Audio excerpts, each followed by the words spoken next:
a todos os aspectos da masculinidade, desde emocional até físico, desde a parte educacional até a parte espiritual. Enfim, a gente pretende lidar com todos os aspectos aí. Vamos falar sobre terceira idade, vamos falar sobre paternidade, vamos falar sobre marido e mulher, vamos falar sobre finanças, vamos falar sobre a meia-idade. Estou perdido no meio ali, como é que é esse negócio aí da meia-idade quando chega. Enfim, vamos falar de todos os aspectos do que envolve ser homem. Então hoje a gente começa introduzindo o assunto de masculinidade. Mas eu não sei se você já viu, né? Mas a minha pergunta inicial: masculinidades. Alguém aqui já viu esse termo no plural em algum lugar? Você sabia que esse é o maior assunto discutido no mundo acadêmico hoje? Sobre homem? No mundo acadêmico, dentro das universidades, dentro das faculdades de sociologia, antropologia, psicologia, todo que estuda o ser humano, o assunto mais discutido é isso aí. Até na medicina. Masculinidades, com S. Porque existe uma percepção da masculinidade que é diferente da percepção normal, e a gente vai dar uma olhada nisso, né? E aí eu botei uma frasezinha instigativa ali embaixo, né? O novo sexo frágil. Essa frase instigativa vem de um livro que eu estou lendo. Inclusive, se você quiser saber os livros que eu estou usando, onde eu fiz a minha pesquisa, como é que a gente está lidando com a matéria em termos de fonte, né, acadêmica, eu mandei para vocês, tanto na confraria, no grupo da igreja, no Projeto 22, todos os grupos masculinos aí, eu mandei a bibliografia inteira, né, que eu estou consultando, que eu estou estudando, que eu estou lendo para compor essa matéria. Então você pode ir lá e pegar os livros. Infelizmente, grande parte disso está em inglês, né? Então, se você não lê inglês, aí vai ser um pouco complicado. Mas tem muita coisa lá em português também. E tem muita coisa que são artigos acadêmicos em PDF que dá para você copiar, colar no Google Tradutor e ele traduz para você também. A maioria dos livros que eu menciono lá, eles estão em Kindle. Então, se você olhar a bibliografia, minha bibliografia lá, você vai ver que qualquer um deles você pode comprar pela Amazon, baixar no teu computador, no teu tablet ou no teu celular e ler no aplicativo do Kindle. Então, são livros que, em termos de custo, são um pouco mais baratos, né? Então, um livro aí que você vai pagar normalmente $60, você sai por $20, $15. Em Kindle é bem mais barato, menos da metade do preço do livro físico mesmo, né? E você não precisa ir lá nos Estados Unidos comprar, você pode comprar aqui no Brasil mesmo. A maioria desses livros não estão em português. Por quê? Porque você sabe que no Brasil tudo é atrasado, inclusive a academia. Então, coisas que os Estados Unidos já estão discutindo há 10 anos, vão demorar 10 anos para serem trazidas para cá, traduzidas para português e entrar dentro da nossa língua e da discussão no nosso idioma. Mas é assim que a gente tem que fazer, buscar e pesquisar no que está mais à frente, nas discussões que estão mais elevadas, onde o nível está mais alto. Então, por isso que está em inglês, não é porque eu sou metido, não.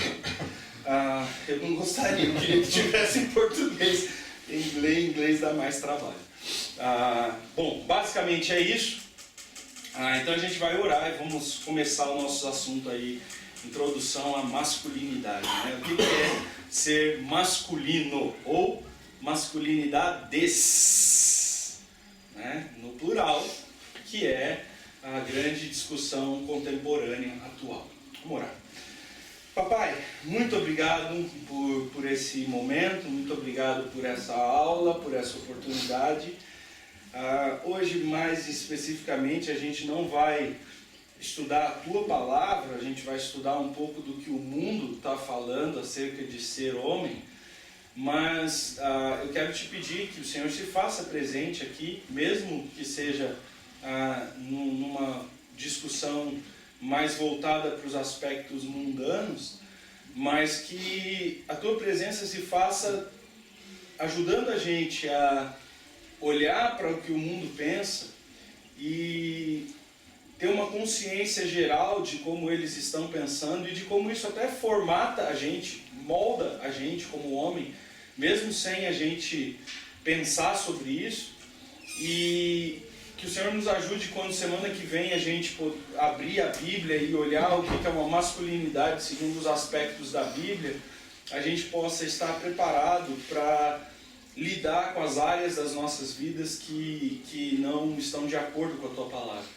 Então que a gente tenha uma consciência plena, uma cosmovisão completa de como somos no mundo em que estamos, para que possamos ser moldados pelo teu Espírito. É o que eu peço para mim, pelos meus irmãos aqui, no nome do Senhor Jesus. Amém? Amém. Ok. Quando a gente está falando de discussão de masculinidade, a gente não vai começar a falar de masculinidade pelo homem. Por quê? Porque existe uma coisa chamada silêncio heterogênico. As duas palavras que juntas difíceis, né? Ok. Nós vivemos num mundo onde o homem dominou o mundo por grande parte da história. Sempre os homens governaram, sempre os homens foram os presidentes, os governantes, os líderes, aqueles que ditam as regras. São eles a maioria nos centros universitários dando aulas, são eles a maioria na academia pensando o pensamento humano. São os homens que criaram a base de conhecimento que nós temos hoje, filosofia, sociologia, antropologia, psicologia, sempre vai ter o nome de um fundador. Quem começou a psicologia? Freud. Quem começou a filosofia? Platão, Aristóteles, Demóstenes, os filósofos gregos sempre são os homens que estão à frente do pensamento mundial, da ideia mundial, do que é ser homem e do que é pensar e dirigir e governar o mundo. Sempre foi assim. Desde quando a história é história, nós vivemos um domínio dos homens. Esse domínio dos homens gera aquilo que se chama silêncio. Ok? O que é o silêncio? As feministas, por exemplo. Então as feministas começaram a fazer os movimentos feministas, começaram a queimar sutiã na praça, começo do século XIX, começaram a fazer os movimentos. O que os homens fizeram? Nada. Eles cruzam os braços, olha assim de cima, assim para quem olha para baixo e fala: esse mosquitinho aí não vai fazer nada. Dane-se o que elas falam. Ok? Então o homem, ele manteve durante os últimos 100 anos um silêncio sobre as demandas que as mulheres feministas começaram a lançar sobre nós. E durante 100 anos o homem ficou quieto. Só que agora o feminismo entrou na sua terceira onda. Vamos tentar, então, para a gente começar a entender por que a gente precisa hoje discutir masculinidade, a gente precisa entender o que é o feminismo e o que o feminismo está, por que essa discussão está tão atual. Vamos lá. O feminismo teve 3 ondas. Primeira onda do feminismo, a cena famosa, conhecida na França. Eu não sei se você consegue ler aqui, mas aqui, La France doit voter. É pela França e pelo voto feminino, a mulher votando. Então as francesas começaram a lutar pelo direito ao voto, elas foram na praça, queimaram sutiãs, isso aconteceu de verdade, um protesto real, isso por volta de 1900, e começou aquilo que a gente conhece como o movimento feminista. Essa primeira onda do movimento feminista, tinha uma preocupação com o direito à igualdade de direito. Quer dizer, a mulher buscar o direito de votar, direito de ir para a escola, direito de ser eleita numa eleição, direitos muito dignos, né? Muito corretos. Depois a gente vai ver, quando a gente olhar a história da masculinidade na história, por que as mulheres não tinham esses direitos. Mas elas começaram a lutar por isso. Então, olha lá, direito à educação. Até 1900 a mulher não tinha direito de ir para a escola. Ok? Só as mulheres ricas, que o pai tinha condição de pagar um professor particular, eram alfabetizadas. As mulheres, de maneira geral, não tinham acesso à educação até agora. 1900, nós estamos falando no começo do século XX. Ok? Direito ao voto, direito a ir na urna, dar a opinião dela quanto ao governante. Direito à propriedade. Olha só que interessante, né? Até o século XIX, uma mulher não tinha direito às propriedades do marido dela. Se o marido dela morresse, tinha que ser escolhido um tutor da família dele que iria tutoriar o uso dos bens por ela. Então ela tinha usufruto dos bens do marido, mas ela não tinha propriedade, porque nas leis não existia direito à propriedade feminina. A mulher não podia ter propriedades. A maioria dos países aí, começo do século, né? Direito à autonomia, quer dizer, de escolher por ela mesma se ela quer casar ou não, se ela quer ir ou ficar. Quer dizer, a mulher não tinha esse direito era outorgado ou para o pai e posteriormente para o marido. Então a mulher não tinha direito de sua própria vida, de escolher o seu próprio destino, né? Direito do trabalho, então a mulher começou a lutar pelo trabalho, e o direito à luta contra a violência doméstica, porque até o século XIX, começo do século XIX, o marido ele era proprietário da esposa, e ele podia fazer com ela o que ele quisesse, bater, estuprar, qualquer coisa que ele quisesse fazer, e ela não tinha direito nenhum de ir numa delegacia e dizer: meu marido me espancou, ou me estuprou, ou fez alguma coisa ruim comigo. Inclusive, em algumas sociedades mais arcaicas, o marido tinha o direito de matar a mulher, por exemplo. Então é interessante a gente perceber que até 1900 essas mulheres não tinham todos esses direitos. A primeira onda do feminismo lutou por esses direitos. Direitos dignos, direitos pelos quais nós como cristãos temos que lutar também. Porque a nossa sociedade ainda está atrasada em termos de Brasil em alguns desses direitos. E esse feminismo, se você falar assim da primeira onda do feminista, você é feminista? Sim, eu sou feminista. Deixa eu falar da primeira onda. A primeira onda do feminismo, eu sou feminista. E eu luto por esses direitos feministas até que a morte, se for preciso. Quer dizer, as mulheres têm que ter direito a todas essas coisas e a vida tem que oferecer, nós como sociedade temos que oferecer para elas esses direitos todos. Então, está certo. A segunda onda do feminismo começou no meio dos anos 60, né, e se estendeu até anos 90. Essa segunda onda do feminismo surgiu com a revolução sexual, né, meio dos 60 até o começo dos anos 70. A revolução sexual começou por causa disso aqui, ó, desenvolvimento da pílula anticoncepcional.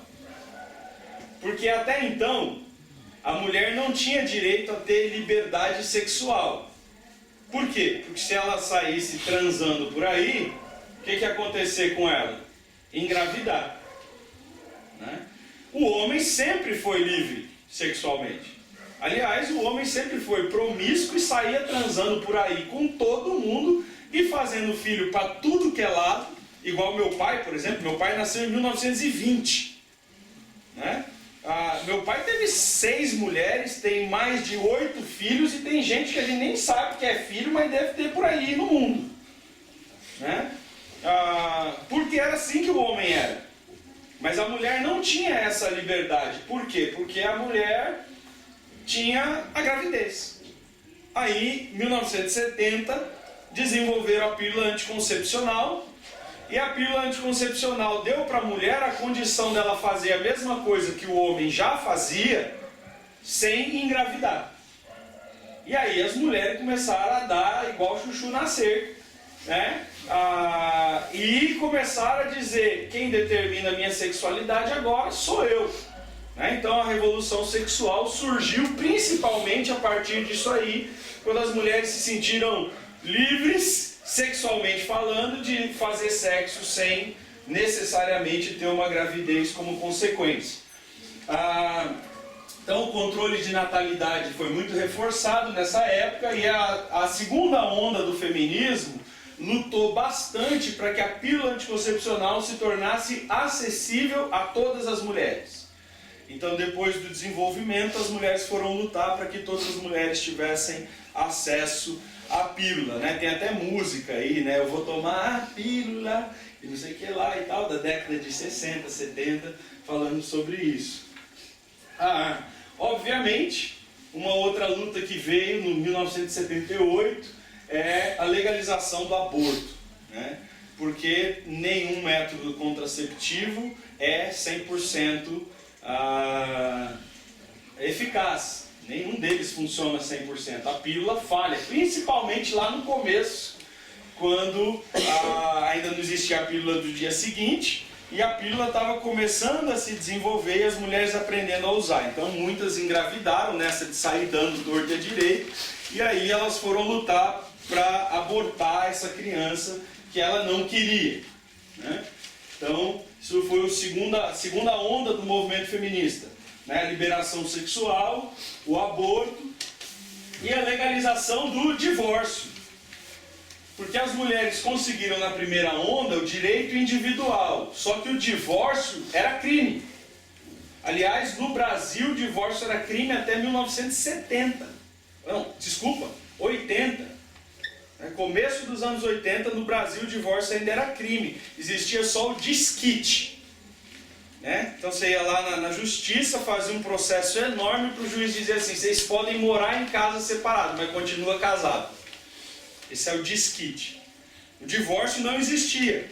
Então, uma vez casado, casado para sempre diante da lei. Então, a segunda onda do feminismo lutou pela legalização do divórcio, pela legalização da pornografia. Até começo dos anos 70, a pornografia era crime. Em alguns lugares do mundo, se você fosse pego com uma revista pornográfica, um livro pornográfico, você podia ir para a cadeia. Podia ter que pagar multa, né? Então havia criminalização da pornografia. Esse cara aí, se todo mundo conhece, né? Eu esqueci o nome dele, acho que é James, alguma coisa, mas é o dono da revista Playboy, né? Então ele foi o grande nome que fez o marketing da legalização da pornografia, e continuou lançando os alicerces disso aí. As mulheres lutaram por isso também, né? A legalização da prostituição, né? Também prostituição era crime. Hoje em dia já mudou o nome, né? Não pode mais falar prostituta, agora é profissional do sexo.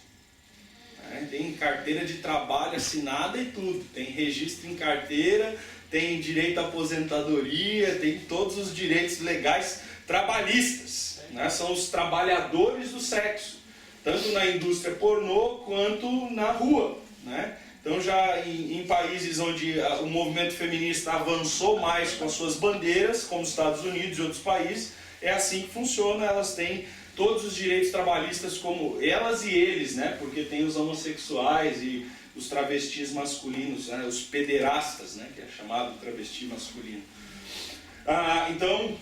O travesti não, o prostituto masculino, né?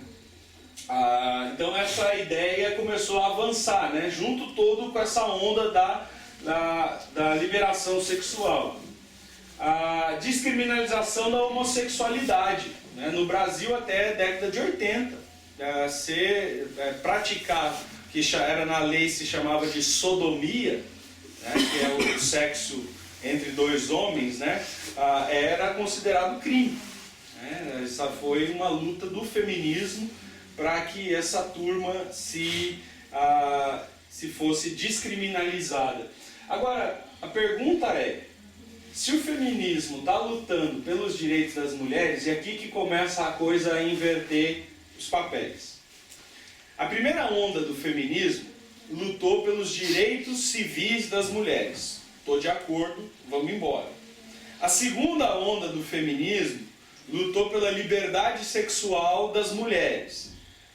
Seja na área pessoal dela, o divórcio, o aborto e a pílula anticoncepcional, seja na área social, a prostituição e outras coisas mais. Por mais que nós, como cristãos, não concordemos com nenhuma dessas causas, nós sabemos que tudo isso é pecado, tudo isso é errado, e tudo isso não condiz com o que Deus diz e tudo assim por diante. De certa maneira, houve lado bom de tudo isso, porque trouxe uma certa organização social, um certo direito para certas pessoas que eram excluídas socialmente. Então, de certa maneira, essas causas ajudaram em algumas áreas da sociedade. E deram direitos iguais, por exemplo, de divórcio e outras coisas mais para as mulheres. Por mais que eu diga isso é pecado, isso é errado, Deus não concorda, não é isso que nós cremos, casamento é para a vida toda e tal, nós não vivemos numa sociedade onde todo mundo é crente e as leis da Bíblia têm que ser impostas para as pessoas. Nós estamos vivendo debaixo de um Estado que propõe um Estado laico, em que os direitos têm que ser dados para todos os cidadãos de maneira igualitária, independente da sua crença, da sua religião, da sua fé e assim por diante. Então assim, se você falar para mim, você concorda com a segunda onda do feminismo? Eu vou dizer assim, moralmente, absolutamente não. De jeito nenhum, jamais. Nunca lutaria por isso. Na primeira eu lutaria, daria minha vida. Mas você concorda com os direitos adquiridos e com algumas legalizações e descriminalizações e estabelecimentos de leis civis que essas leis pleitearam? Sim, acho que sim. Concordo. Então eu não concordo com o que eles estão defendendo moralmente, eticamente, humanamente, mas diante da lei, diante do Estado, acho que houve uma evolução civil, uma evolução de organização social, em termos de considerar igualitariamente todas as partes da sociedade. A pergunta que eu ia fazer é o seguinte: se a luta é pelo direito das mulheres, por que essas mulheres começaram a lutar pelos homossexuais? Que são, na maioria, na época, homens. Porque até então, naquela época, não se considerava muito a homossexualidade feminina. Estava em foco, era principalmente a homossexualidade masculina. A homossexualidade feminina começou a ganhar mais força no final dos anos 80 e principalmente dos anos 90 para cá. Mas a grande ênfase inicial foi a homossexualidade feminina, né? É a música lá. I am G.A. is like a fear, né? Você conhece, né? Já dançou em casa, né? Casamento por aí. Tem alguns casamentos por aí que eu vejo a galera lá. Ô, malandro! Nesse jardim aí plantaram tomate, tá nascendo banana. Ok. Por que essas mulheres estão lutando, se elas estão lutando pelos direitos das mulheres, pelas causas dos homossexuais masculinos? Ganhar mais força também? Mais adeptos? Ganhar mais adeptos. Ganhar força para o movimento. É um jogo de interesse aí, né? É um jogo de interesse, totalmente. Jogo de interesse. Vamos buscar aliados, porque aí gente, quando nós estamos falando de feminismo, e agora principalmente a partir da segunda onda, eles agora têm uma agenda. Quando você vê no noticiário, quando você vê falando por aí, porque isso é a agenda feminista, essa é a agenda marxista. Eles têm uma agenda, quer dizer, eles têm um plano elaborado de como, através dos anos, eles vão implementar as suas ideias. Teve um escritor de novela da Rede Globo que deu uma reportagem, deu uma entrevista, acho que foi para a revista Veja, se eu não me engano, falando de como que eles introduziram a homossexualidade na TV brasileira. E ele falou que eles tiveram uma reunião na Rede Globo, no começo dos anos 90, e eles fizeram um plano de, nos próximos 15 anos, como que eles iam fazer para ter uma cena gay na televisão.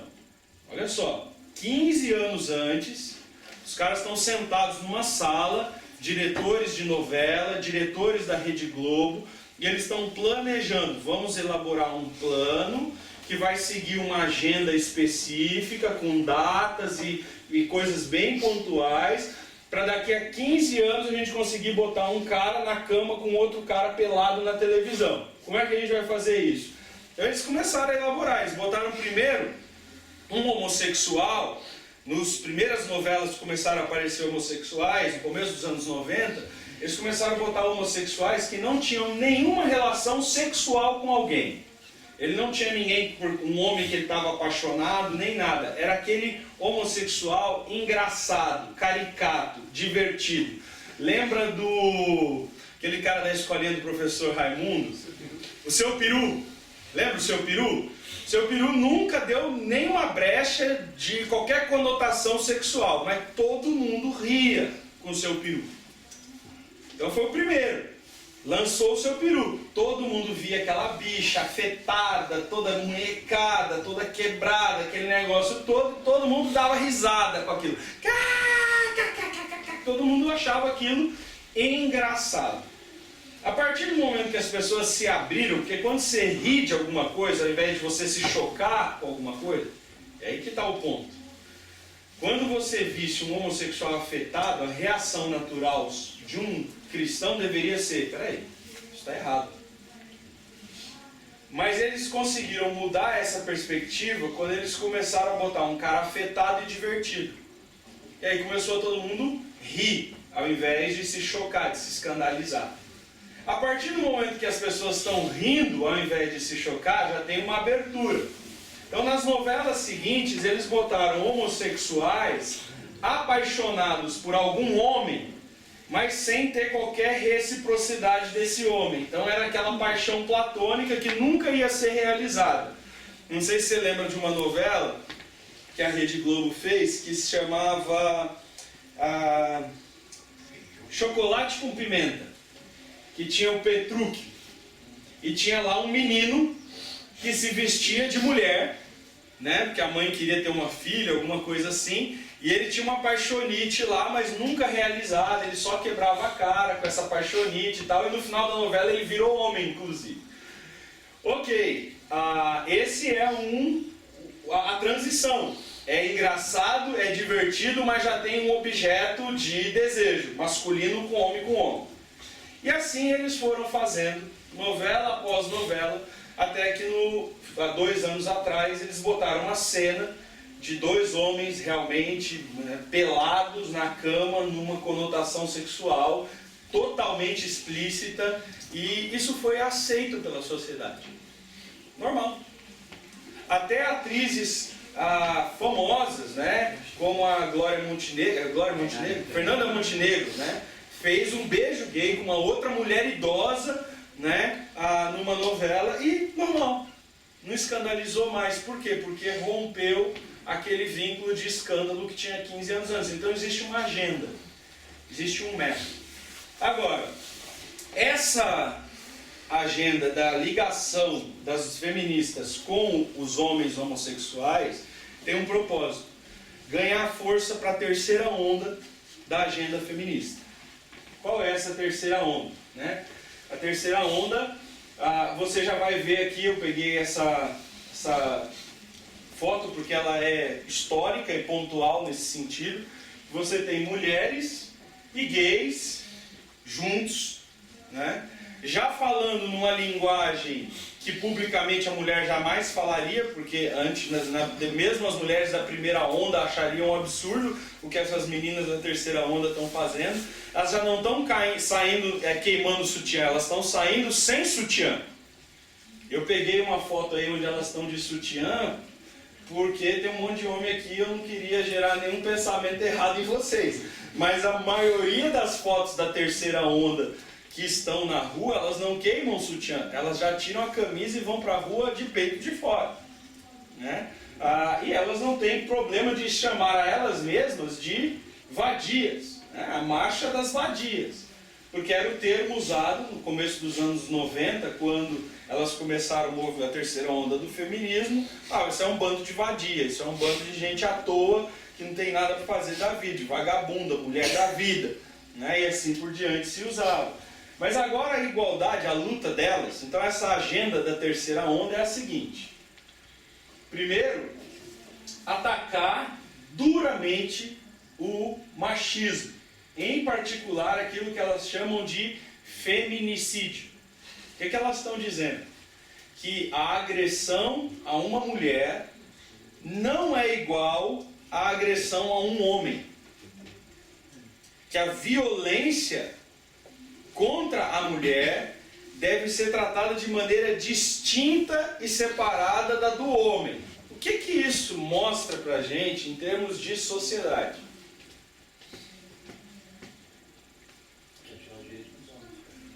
Não quer tirar o direito dos homens. Mostrar O direito dos homens é mais mantido. colocou o direito da mulher mais que o do homem. Exatamente. Elas querem dar direitos especiais às mulheres. Elas querem dar direitos maiores, mais elevados. A primeira onda e a segunda onda do feminismo buscava a luta por direitos iguais. Quer dizer, homens e mulheres serem tratados da mesma forma. Nós temos uma Constituição brasileira. Na Constituição brasileira diz que qualquer cidadão brasileiro não pode ser agredido e violado nos seus direitos de maneira nenhuma, seja homem, mulher ou criança. Ninguém. Isso já está na Constituição. Já está lá. Está escrito na Constituição. Quer dizer, nós temos direitos iguais. Se um homem for agredido, quem agrediu vai ser punido. Pela Constituição isso já está bem claro. Se uma mulher for agredida, pela Constituição ela vai ser punida.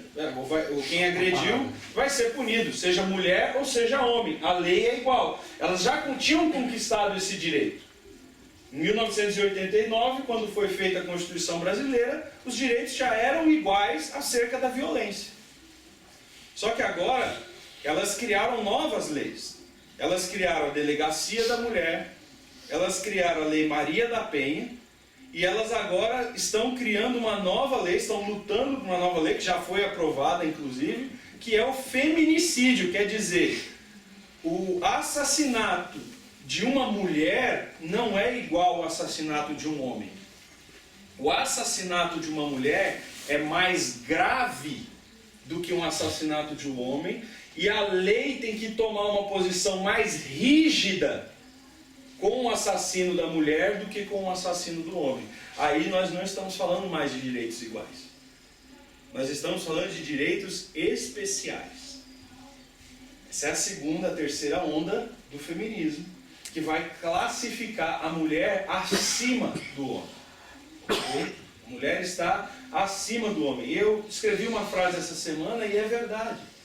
Aquilo que as feministas da primeira e da segunda onda lutaram para conquistar, que era a igualdade de direitos, as feministas da terceira onda extrapolaram a ponto delas se tornarem o homem do passado. Então elas agora se igualaram ao machismo. Até então o feminismo era: vamos lutar porque o homem estava aqui e as mulheres estavam aqui, vamos lutar para que elas tenham condições iguais. Essas condições iguais foram conquistadas. O machismo, em termos de lei, em termos de país, foi superado. As leis são igualitárias. Direitos trabalhistas, direitos de voto, todos os direitos da mulher são conservados, iguais aos dos homens na Constituição. Só que agora nós não queremos mais isso. Agora nós queremos uma supremacia feminista. As mulheres estão acima dos homens, elas têm direitos maiores, mais elevados do que as dos homens, que era o que o machista fazia antigamente, o machismo fazia antigamente. Então essa aqui é só uma demonstração disso, uma propaganda do estado, do governo da Bahia, né? Governo estadual, dizendo, olha lá, antes do tiro, o machismo, antes do machismo, a masculinidade tóxica. Você já ouviu esse termo? Sim. Masculinidade tóxica. Os que estão mais antenados aí já ouviram, mas a maioria dos homens nunca ouviram esse termo. O que é ser masculinidade? O que é um masculino tóxico? Que elas vão dizer que é o que gera o machismo e que é o que gera o crime. Olha o que elas estão afirmando com isso. Todo machista é um assassino. Numa universidade, se tem uma palestra que a feminista está palestrando, se você levanta a mão para se opor a qualquer pensamento dela, ela aponta para você e fala, por causa de homens como você, que as mulheres estão morrendo. Você é um assassino de mulheres. Assassino. Já aconteceu na minha sala, na faculdade, numa palestra, a feminista apontou para um professor de direito, porque ele falou assim, não, mas morrem homens também, matados por mulheres, quero falar que não é só esse lado. Ele falou, como professor de direito, eu já peguei vários casos, não sei o quê. E ela apontou pro cara e falou, você tá matando as mulheres, não sei o que. Exatamente. Então se você, agora a questão é o seguinte. A gente mesmo se cala. Ela aponta e os homens que estavam ficaram todos calados. Na verdade, a maioria pegou assim, tipo, Acho que é isso que vai ser abordado aqui. vamos sair. Já nós vamos falar sobre isso. Tem outro ponto. Além disso, também, às vezes a gente se cala. O problema também que eu vejo é que as mulheres que têm, de repente, algum pensamento mais equilibrado, elas também se calam, porque elas sabem também. Você se sente intimidada. Exatamente. E aí o que acontece? Essas pessoas vão lá e acabam tomando a frente E liderando empresas, faculdades e assim por diante. Então esse pensamento está no governo. Nós temos um governo do Estado, um governo estadual afirmando isso. petista. É do PT, claro, porque as agendas estão alinhadas, né? Justamente porque a esquerda ela vai se alinhar com essas causas, entre aspas, minoritárias, não porque ela tem um sentimento minoritário. Né? O Lula vai lá e chama as mulheres tudo de grelo duro, né? Numa palestra pública. Ele é machista, tem um cara mais machista do mundo que tem, é o Lula. Mas por que esse cara ele é aplaudido e as feministas estão indo na rua gritando Lula livre? Porque ele apoia todas as causas dela. Então, eles estão buscando força, não existe um alinhamento de pensamento. Existe um alinhamento de agenda. Quer dizer, tomar o poder. Mesmo interesse da segunda Mesmo onda. interesse da segunda onda e assim por diante. Ok. Só um ponto. Que você falou sobre a questão da delegacia da mulher, né? E eu já ouvi o que elas alegam é a questão de todos os casos de denúncia de violência doméstica serem feitos pouco caso em delegacia normal. Então a mulher chega pro delegado, ela conta a história que aconteceu e pode ser verdade, não sei. E eles fazem pouco caso, chega a rir na cara delas e não fazem nada, entendeu? Então como criar uma delegacia mais preparada para ouvir elas em casos de violência que acontece pra caramba. Seria o caso de preparar os homens que trabalham nas delegacias para isso e inserir mulheres dentro das delegacias que já existem, preparadas para fiscalizar como os homens estão atendendo as mulheres. Mas isso ia acontecer no inverso também, né? Tem homens que são agredidos que passam por chacota se eles forem a diferença é o seguinte, né? A agressão de uma mulher gera o quê? Sim. As mulheres agridem muito mais do que os homens. Isso já é estatístico, isso eu estou dizendo. As mulheres parte da mulher são muito mais violentas do que os homens. Em brigas, por exemplo, de ciúme, de coisa assim, as mulheres são extremamente violentas. Elas jogam objetos, elas arranham, puxam cabelo e tal. Só que uma mulher batendo num homem vai gerar o quê? Um arranhãozinho no rosto, um vergãozinho no braço, que 2 dias sarou, o cara não tá nem aí, ele nem vai na delegacia porque ele acha aquilo ridículo. É aquele silêncio heterogênico. Esse mosquitinho aí me batendo, né? Neymar levou umas cacetadas. Então, agora, Pensa o seguinte, se ele tivesse reagido na mesma proporção. Tinham queimado a Paulista inteira. Entendeu? Essa é a grande questão. A mulher tem o direito de bater. É óbvio que as proporções são diferentes. Um murro de uma mulher não vai deixar nem roxo. Agora um murro de um homem mata. Mas não importa. É agressão. Mas enfim, importa porque, por exemplo, importa porque a lei diz que importa. A lei chama isso de proporção. Se eu, por exemplo, pegar, deixa eu ver aqui, magrinho aqui. Eu numa briga com o João. E nessa briga, o João me machucar e eu machucar ele, nós formos para a justiça, o peso da lei é maior sobre mim. Por quê? Porque eu sou maior, mais forte, já fiz arte marcial, sou mais velho.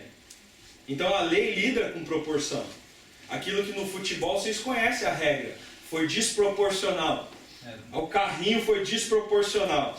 Quer dizer, foi violento demais para a jogada que era. Existe isso na lei também. A lei lida com proporção de violência. A legítima defesa tem que ser proporcional. Exatamente. Se você, por exemplo, o cara vem atacar você com um simulacro, com uma arminha de madeira, claramente falsa, e você tira um canhão e mete um tiro na cabeça dele, você vai ser processado, porque a proporção que você reagiu diante da situação é muito maior do que o perigo que te foi oferecido. Então a lei, sim, mas a lei lida com isso. A agressão existe. Agressão, depende o que acontece, do grau da agressão. Mas o que ele falou não aqui está evite, certo, né?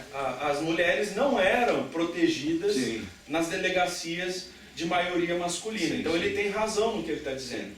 Para mim, a grande questão não é essa. A grande questão não é nem se tem que ter delegacia da mulher ou não. A grande questão é a gente fiscalizar para que as mulheres sejam atendidas em todas as delegacias de maneira igualitária. Com direitos iguais. Não criar uma delegacia especial para isso ou para aquilo. Mas enfim, vamos continuar, senão a gente vai entrar numa discussão aqui do feminismo que não é o meu propósito. Mas você vê que já existe aqui um começo de diferença. A luta LGBT continua e aumentou.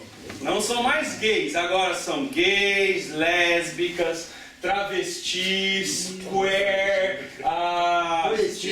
dois espíritos, que a pessoa tem metade dela é homem, metade é mulher, e vai embora, ok? Vai embora. Então a luta, né? E plus, tem um maisinho ali que a coisa vai longe.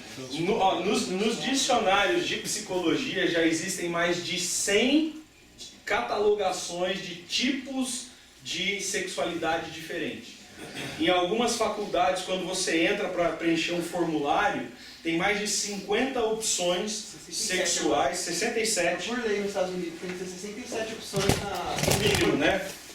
O Palavra da Vida de Nova York quase tomou pau no site por causa disso. É isso aí. Então você vai fazer o teu documento de aceitação na universidade, lá na opção sexual, tem que ter no mínimo 67 opções sexuais e ainda tem que botar a barrinha, outros. No Spotify mesmo, você vai fazer um cadastro, tem uma parada de não binário agora. Exato, binário, não binário. É masculino, feminino. Vai torcer E o não binário. Você não se define. É neutro. É neutro. Tá bem no... É neutro. É tipo, eu não sou nem homem nem mulher. Tá pegando. Você vê quando você vai entrar Tá no conta quadrinho, agora, isso, tem no canto. masculino e feminino. Vê se ele derrubou de novo. Tipo, como você quer ser tratado? Quer dizer, um homem que quer ser mulher ou uma mulher que quer ser homem? Em vestibular, você Então a luta continua nesse sentido, só que a luta agora é para uma reformulação daquilo que é gênero. E agora a gente começa a caminhar para a masculinidade. Ok? Eles vão dizer o seguinte, que feminilidade e masculinidade não é definido por fator biológico. Quer dizer, XX, XY. Okay? Masculinidade, o gênero de uma pessoa, não é definido mais por fatores biológicos. O gênero agora é definido individualmente por fatores psicológicos que a própria pessoa define. Eu defino o que eu sou. Ok? Essa é a próxima linha.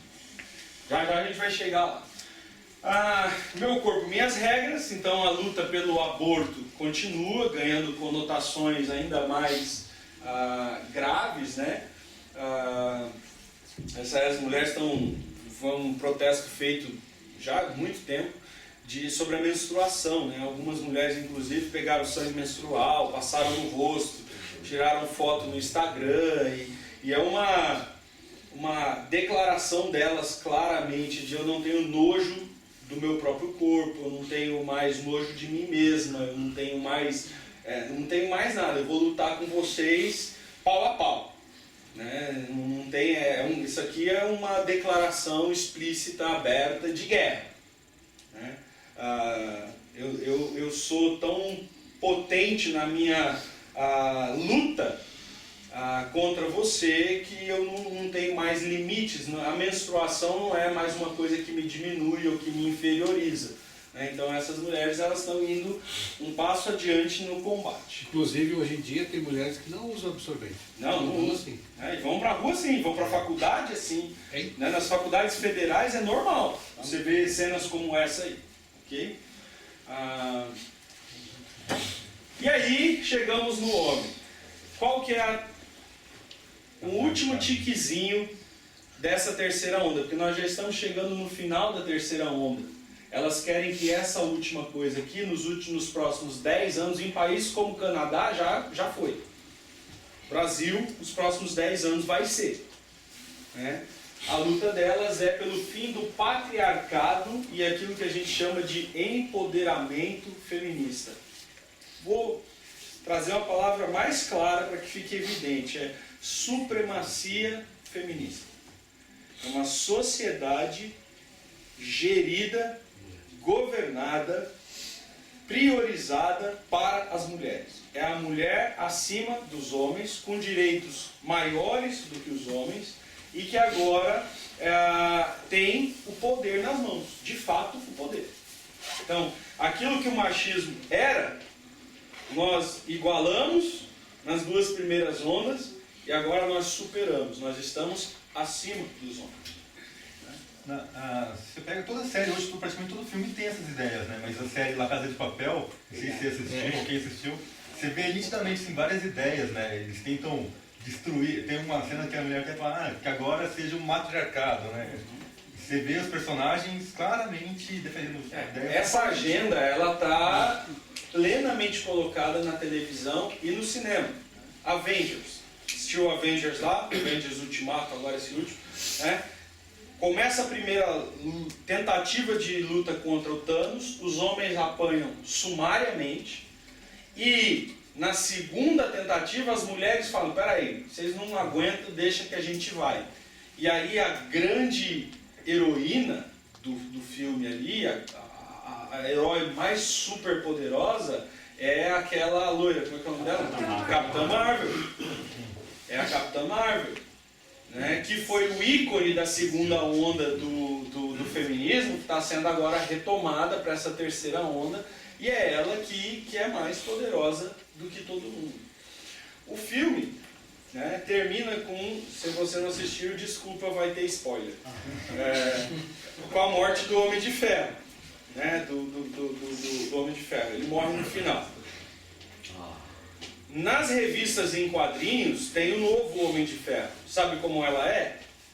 O Homem de Ferro é uma mulher negra. É uma mulher negra. Né? Então essa onda é forte e é justamente para esse empoderamento mesmo. Agora quem manda na sociedade é a gente. Nós temos direitos especiais e nós agora dirigimos a forma da sociedade pensar. Não só da sociedade pensar, da sociedade se comunicar.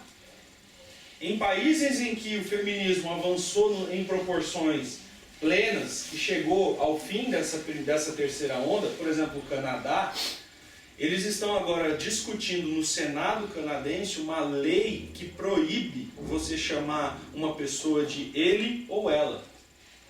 Eles estão mudando a língua inglesa. E estão criando agora um pronome, um pronome, que não é nem masculino nem feminino, neutro.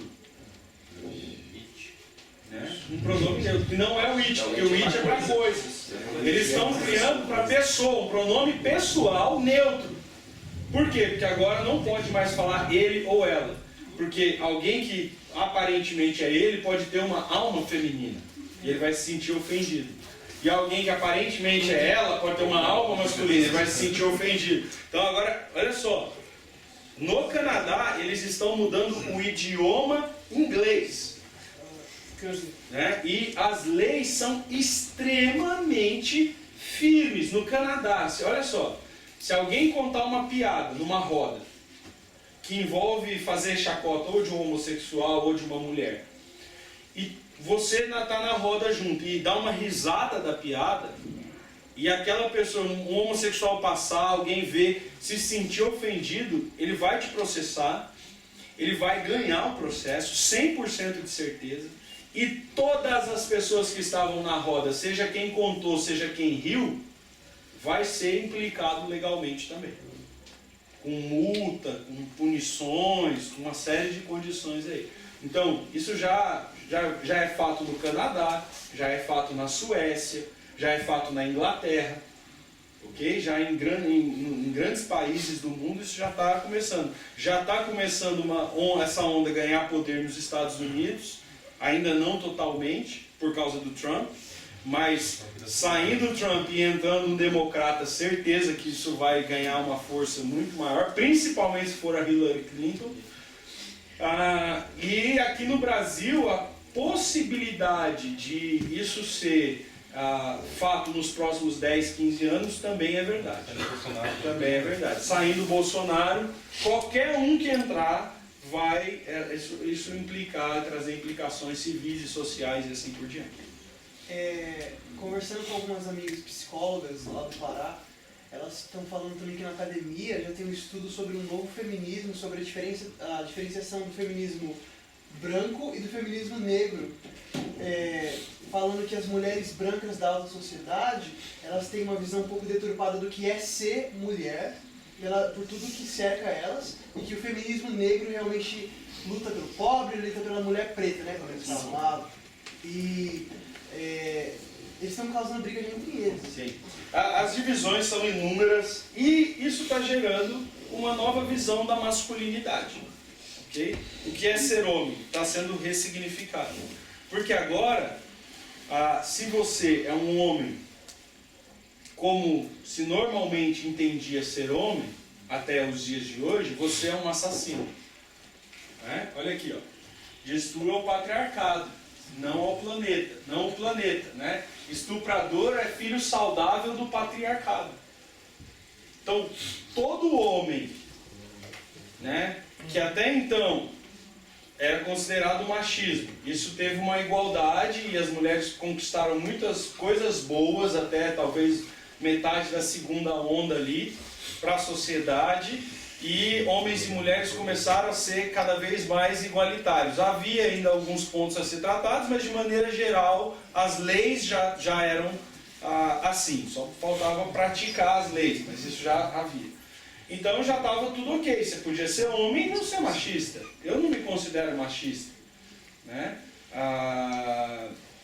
Enfim, eu quero que minha filha estude.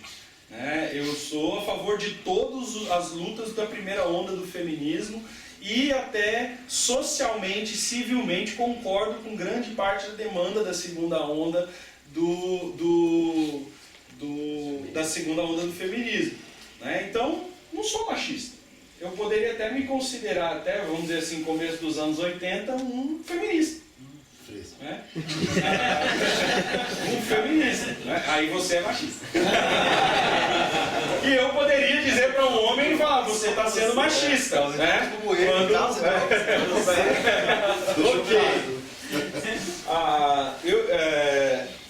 Só que o que acontece é o seguinte, hoje em dia você se orgulhar de ser homem, você dizer assim, não, eu sou homem, eu gosto de ser homem, você é um machista.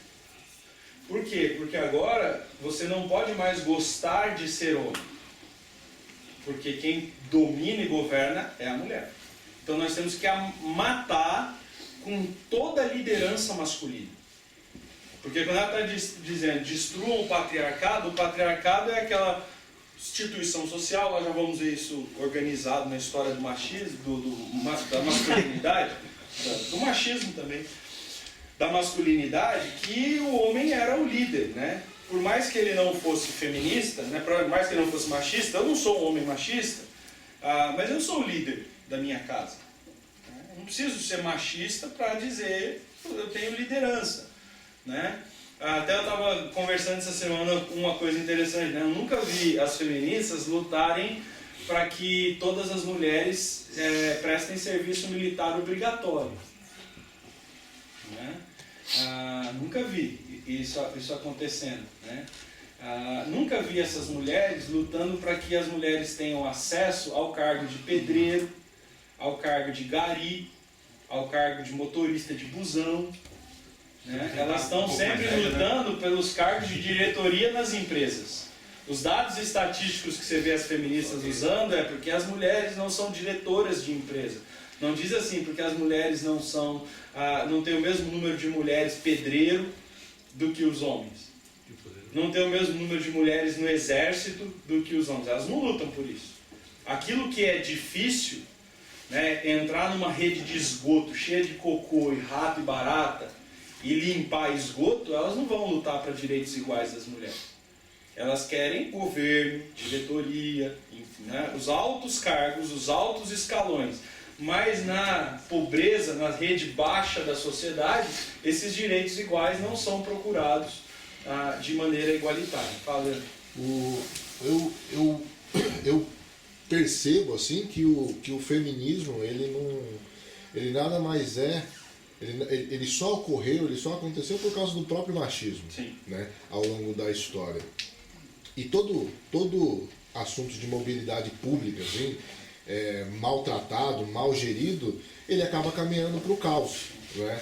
Então, assim, se a gente for ver à luz da Bíblia, inclusive, e da história da igreja, o feminismo também foi tratado aliás, o machismo sempre imperou dentro da igreja, né? Não. Sempre imperou, não assim, concordo. no sentido... Se você está falando da igreja a partir do século III depois de Cristo, bato...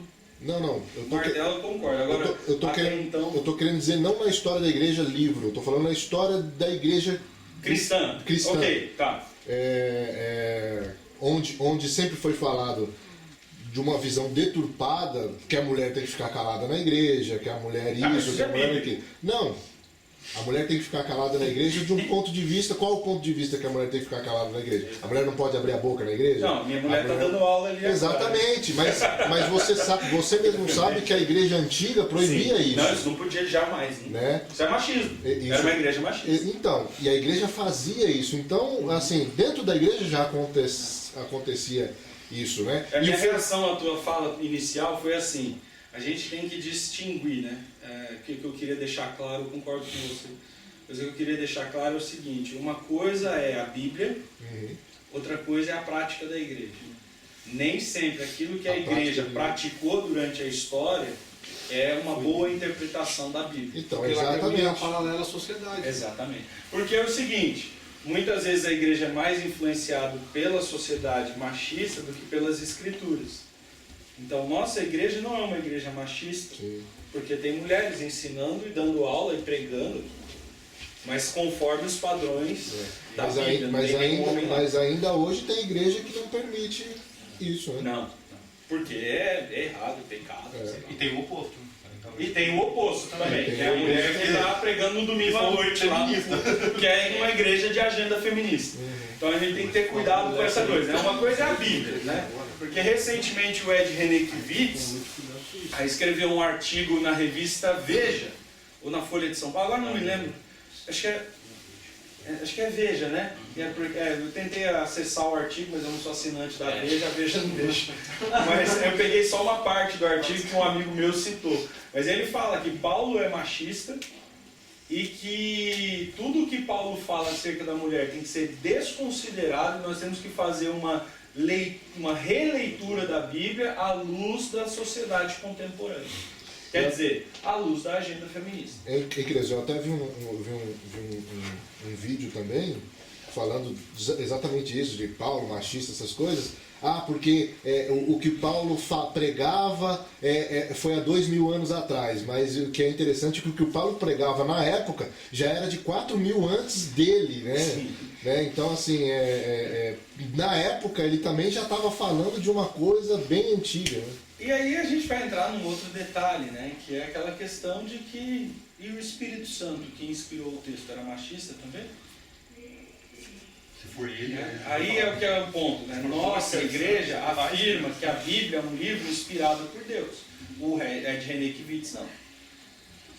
O Ed René-Kivitz vai dizer que a Bíblia é um produto cultural humano e que ela pode ser ressignificada, relida, reinterpretada conforme a cultura e a sociedade humana vai mudando. Isso vai entrar no feminismo e depois a próxima agenda dessa igreja mais que a gente chama progressista, é a homossexualidade. Então eles vão lutar daqui, você pode esperar, 2, 3 anos, eles vão começar a lutar pela entrada de homossexuais na igreja e mais uns 2, 3 anos, daqui no máximo 10 anos, eles vão lutar para a entrada de homossexuais no pastorado. Essa é a agenda progressista que foi para a Europa, está nos Estados Unidos. Ano passado, a maior denominação presbiteriana dos Estados Unidos aceitou clérigos, pastores gays. Né? Então, aquilo que é comparado a IPB aqui no Brasil, Igreja Presbiteriana do Brasil, do Nicodemo, essa galera, nos Estados Unidos, é equivalente a ela nos Estados Unidos, já tem pastores gays assumindo igrejas e liderando comunidades presbiterianas. Então isso é um movimento. Na metodista já estava um pouquinho antes já. Ok.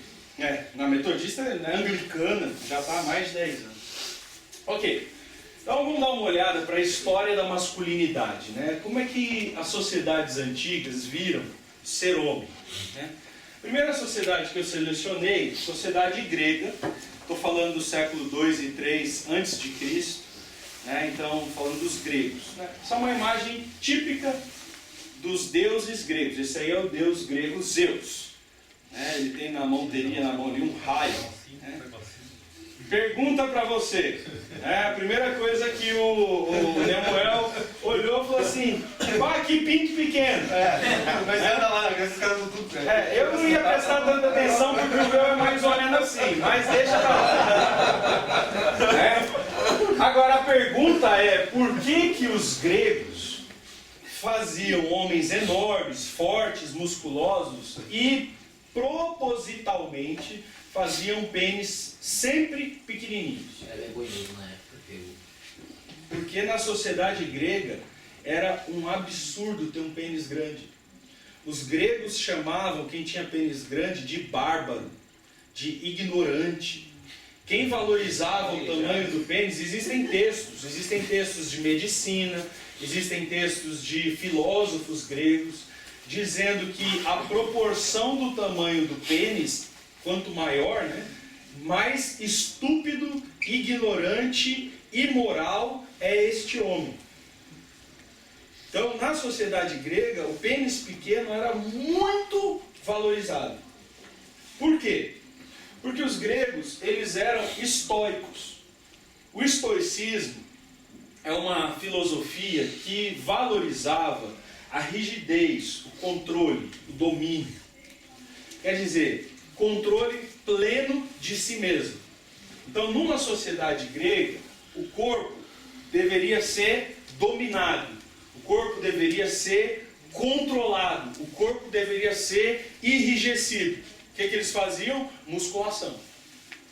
Então, numa sociedade grega, o homem gordo, o homem flácido, ele era completamente desprezado, porque era um homem bárbaro, era um homem ignorante, era um homem estúpido, é um homem que não conseguia dominar a si mesmo, não conseguia dominar o seu corpo. Então, o homem na sociedade grega, ele nunca poderia ser um homem flácido, ele tinha que ser forte, ele tinha que ser vigoroso, ele tinha que ter o corpo sarado. Por isso que as estátuas gregas mostram isso. E as Olimpíadas, é interessante porque nas Olimpíadas eles corriam, os atletas olímpicos, pelados. As primeiras Olimpíadas gregas não se usava roupa, porque o culto ao corpo era algo muito desejado, muito socialmente valorizado, que era alguém que estava sob controle, domínio, né? Isso vale para a alma também.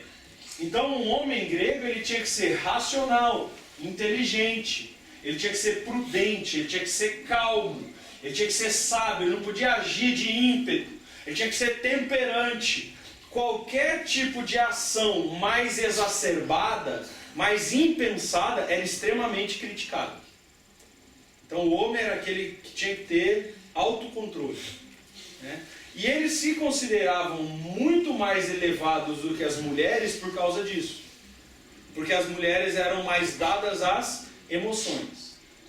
Então as mulheres têm menos controle, né? E na cabeça grega, se você não tem controle, você é inferior.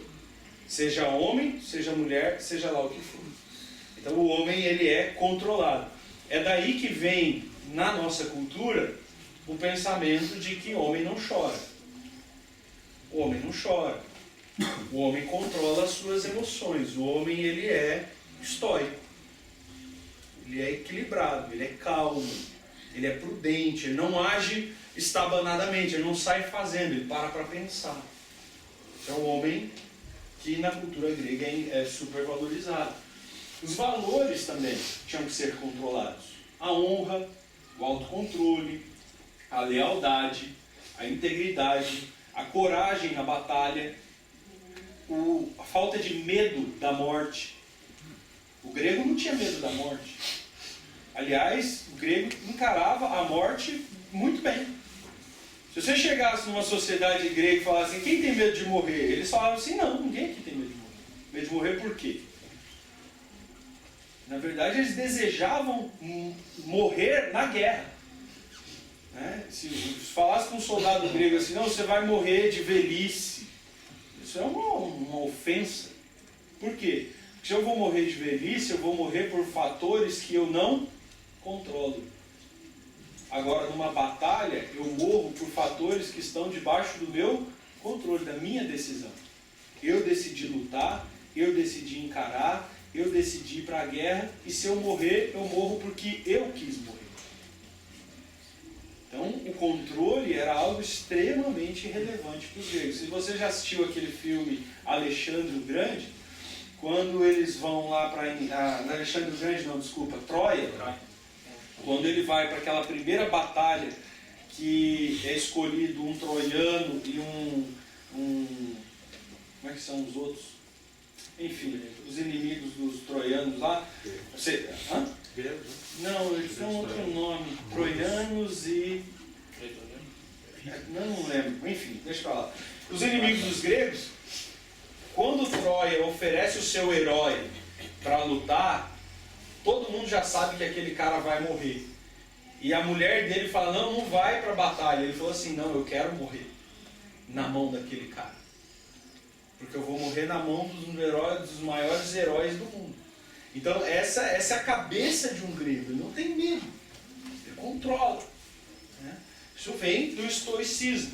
Muito do que compõe a nosso pensamento, principalmente o pensamento mais antigo, do autocontrole, homem não chora, homem tem que ser aquela pessoa calma, aquela pessoa que diante de uma situação de perigo sabe agir sem medo. Homem não sobe no sofá e... Não, homem não faz isso. Né? Homem não tem medo. Homem encara o que for pela frente. Né? Ele não expressa, ele não traz para fora. Ainda que ele tenha isso internamente, ele controla, ele domina. Né? Então isso vem de uma sociedade histórica, grega.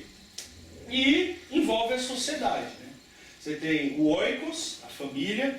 Então o homem, ele domina a sua casa, ele controla a sua casa, sua esposa, os seus filhos. Os seus filhos são todos doados para o exército. Então todo homem grego, quando o filho completava 16 anos, entregava o filho para lutar no exército.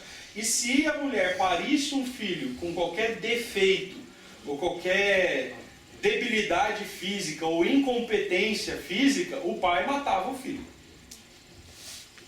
Porque eu não vou gerar alguém que não tem controle. Ok?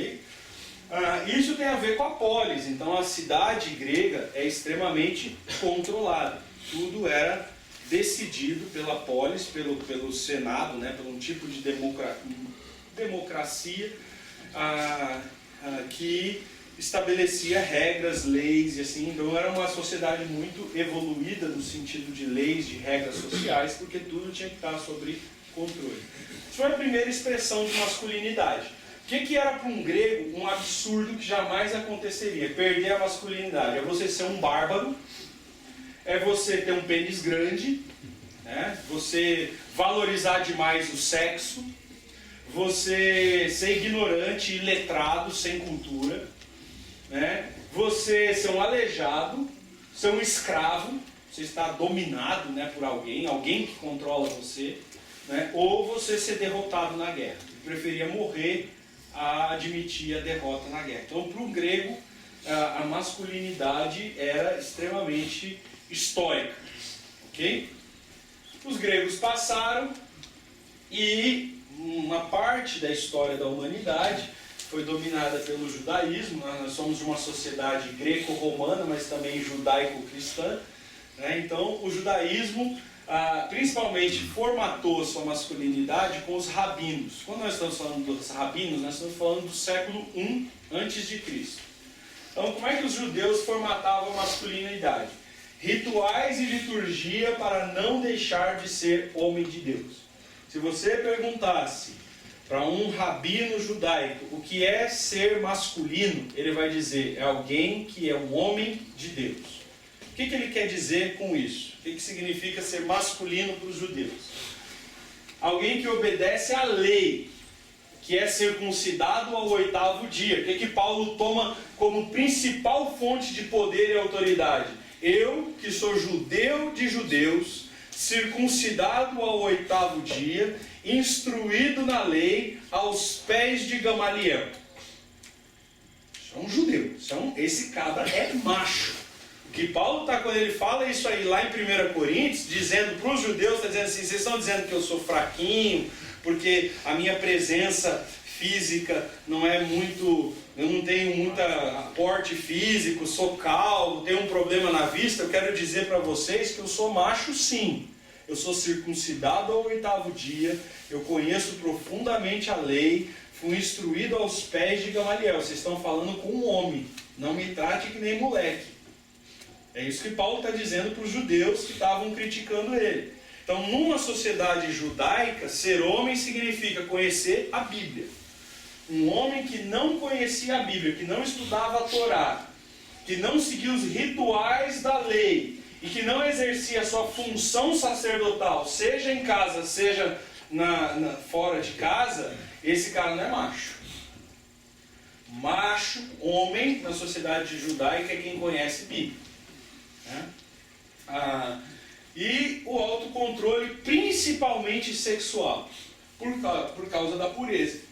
Então, olha só que interessante. A sociedade judaica proporcionava ou valorizava o orgasmo feminino. Era obrigatório, pelas leis rabínicas, que o homem fizesse a mulher dele ter orgasmo. Por quê? Porque eles acreditavam que quando a mulher tem o orgasmo primeiro do que o homem, nasce meninos. E quando o homem tem o orgasmo primeiro do que a mulher, nasce meninas. Isso é a crença judaica. Não está na Bíblia, mas era o que eles defendiam e acreditavam. Então, um homem de verdade gera o quê? Homens. Então ele tem que se controlar para que a mulher dele tenha o orgasmo primeiro e depois ele vai ter o dele para que nasça um homem. Quando nascia uma menina numa sociedade judaica, é aquele negócio, deu uma fraquejada.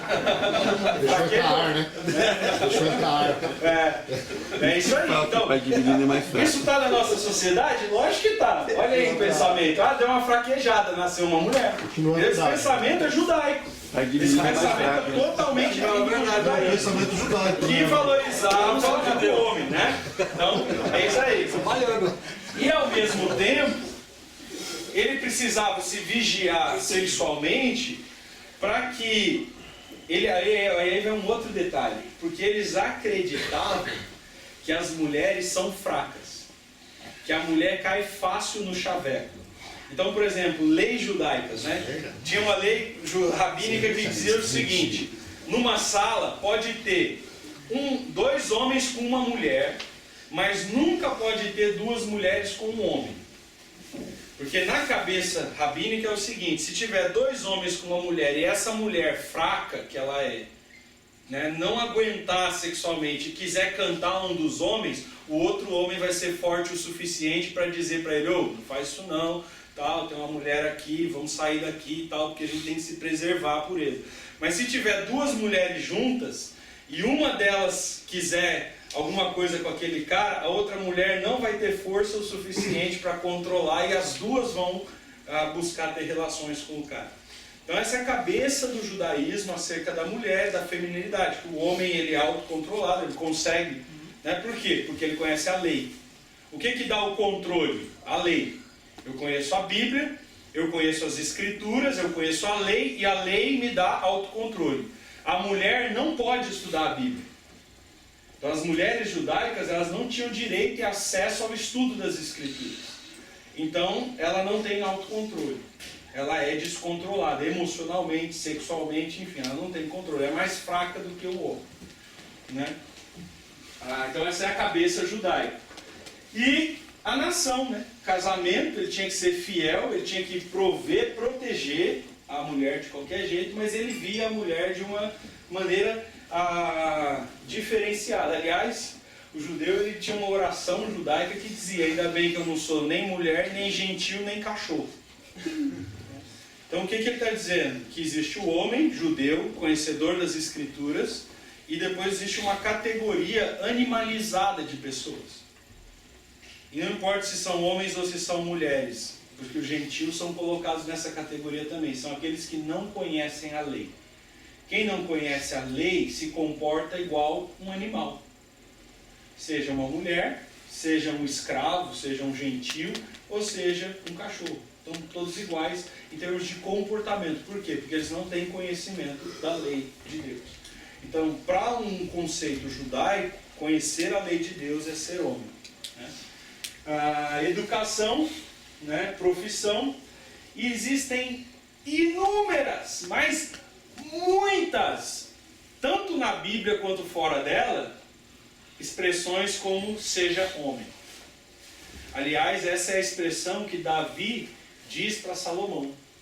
Se você abrir lá o primeiro livro dos reis de Israel, finalzinho do livro, Davi está morrendo, ele chama o seu filho, Salomão, ele vai dar as últimas instruções para o filho e ele diz: filho, seja homem.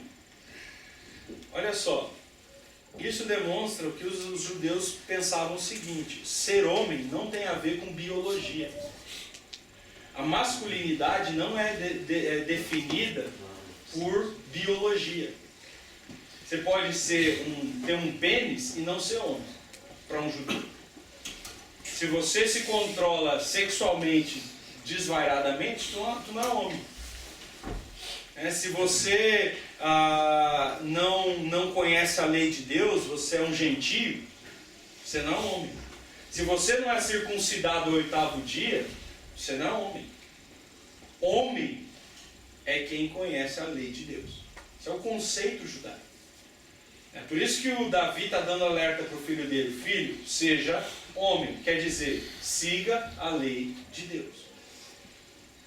Okay? Esse é o grande ponto dentro do judaísmo acerca disso. O que faz então, o que acontece com a masculinidade judaica? O homem pode perder e ganhar sua masculinidade o tempo todo, dependendo de como ele se comporta.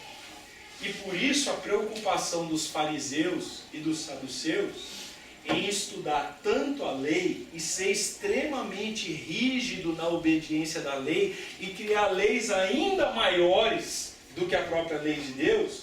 Para quê? Para ele não perder a masculinidade. Então o judeu ele vivia o tempo todo preocupado como que os outros homens estavam olhando para ele, se eles consideravam ele um homem de Deus. E isso dependia do quê? De como ele obedecia a lei. Então ele começa a criar leis acima da lei. Então se no sábado não pode andar 100 metros, eu não vou andar nem 10. Ah, se a roupa não é até o joelho, então eu vou botar na canela. Ah, mas se o corte de cabelo não pode cortar a lateral da cabelo, então eu não vou cortar nunca, eu vou deixar a trancinha ficar até o calcanhar. Essa é a mente judaica acerca da obediência da lei. Esse desespero de obedecer à lei é a afirmação da sua masculinidade, para ele não perder a sua masculinidade. Então, para o judeu, perder a masculinidade é ser como uma mulher ou como um gentio, principalmente na questão do comportamento, desconhecer a lei, sem controle sexual e propenso ao adultério. Homens propensos ao adultério são igual às mulheres, que não conseguem se controlar e caem em adultério facilmente. Então, a gente precisa ser homens que são assim, não são homens de verdade. Como que faz essa relação com Davi sendo o rei de Israel e